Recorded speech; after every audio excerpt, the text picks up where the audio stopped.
কাল West Indies versus south আফ্রিকার মধ্যে প্রথম টি-20 ম্যাচ ছিল এবং প্রথম টি-20 ম্যাচে সাউথ আফ্রিকার যে হাল হয়েছে, সাউথ আফ্রিকা হয়তো নিজেরা স্বপ্নেও ভাবেনি যে সাউথ আফ্রিকা ওয়েস্ট ইন্ডিজের কাছে হেরে যেতে পারে, তা আবার এত বড় রানের ব্যবধানে। 3 ম্যাচের ওয়েস্ট ইন্ডিজ ভার্সেস সাউথ আফ্রিকার 3 ম্যাচের টি-20 সিরিজ আছে এবং টি-20 সিরিজের কালকে প্রথম ম্যাচ ছিল। সাউথ আফ্রিকা প্রথম ম্যাচে টসে জিতে বল করার সিদ্ধান্ত নেয়। ওয়েস্ট ইন্ডিজ প্রথমে ব্যাট করতে নেমে কাল 175 রান করে 8 উইকেট হারিয়ে, যেখানে ওয়েস্ট ইন্ডিজের star batter Brandon King 79 run করে, কাইল মেয়ার্স 34 এবং রস্টন চেস 32 রানে নট আউট থাকে। সাউথ আফ্রিকার তরফ থেকে বার্টম্যান যে ছিল কালকের ডেবিউট্যান্ট, বার্টম্যান 26 রান দিয়ে 3 উইকেট নেয়। অ্যান্ডিল ফেকলোকায়ও 28 রান দিয়ে 3 উইকেট এবং রিজা হেন্ড্রিক্স কালকে সর্বাধিক রান করেছে সাউথ আফ্রিকার হয়ে। এবং আরেকজন বোলার রয়েছে যে হচ্ছে গ্যারেল কটজিয়া, সে হচ্ছে 30 রান দিয়ে 1 উইকেট নেয়। তো কালকে 176 রানের টার্গেট পায় সাউথ আফ্রিকা এবং সাউথ আফ্রিকায় যে রকমের ব্যাটার আছে, যে তাবড় ব্যাটার আছে, তাদের জন্য 176 রানের টার্গেট সেরকম কিছু ছিল না কালকে। এবং কালকে দিনটা সত্যি কথা বলতে সাউথ আফ্রিকার জন্য ছিলই না। বোলাররা ভালো পারফরম্যান্স করে কিন্তু তাও 175 রান করতে সক্ষম ওয়েস্ট ইন্ডিজ, অর্থাৎ কালকে ওয়েস্ট ইন্ডিজের ব্যাটাররা ভালো খেলেছে সাউথ আফ্রিকার বোলারদের তুলনায়।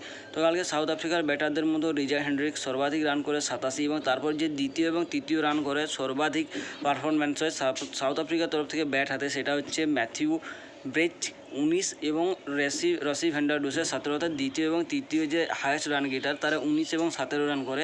আর সাউথ আফ্রিকা এইখানেই ম্যাচটা হেরে যায়, কারণ তাদের মধ্যে পার্টনারশিপের প্রচুর পরিমাণে অভাব ছিল। কোথায় 87 রানের প্রথম যে হায়েস্ট রান গেটার হয়, তারপর রয়েছে আমাদের 69 রানের পার্থক্য, 68 রানের পার্থক্য। এবং কালকে ওয়েস্ট ইন্ডিজের হয়ে সর্বাধিক উইকেট নেয় গুডাকেশ মোটি 25 রান দিয়ে 3 উইকেট এবং ম্যাথিউ ফোর্ড 27 রানে 3 উইকেট এবং ওবেট ম্যাকওয়ে 15 রান দিয়ে 2 উইকেট নেয়। কালকে সাউথ আফ্রিকা 18 রানের ব্যবধানে ম্যাচ হারে। কালকে সাউথ আফ্রিকা 147 রান করে 19.5 ওভারে প্লেয়ার অফ দ্য ম্যাচ হয় আমাদের ব্র্যান্ডন কিং। সাউথ আফ্রিকা এবং ওয়েস্ট ইন্ডিজ দুটো টিমেই তাবড় ব্যাটার এবং বলার ও অলরাউন্ডার নিয়ে বসে থাকে, কিন্তু সাম্প্রতিক সাউথ আফ্রিকান ক্রিকেট টিমের প্লেয়ারদের যে পারফরম্যান্স হচ্ছে এবং বিশেষ করে কুইন্টন ডিককের যে পারফরম্যান্স আমরা আইপিএলে দেখেছি, এবং তাতে করে তাকে নিয়ে সংকটে পড়ে যাবে সাউথ আফ্রিকান ক্রিকেট বোর্ড যদি কুইন্টন ডিককের এই সিরিজে ব্যাট থেকে রান না বের হয়।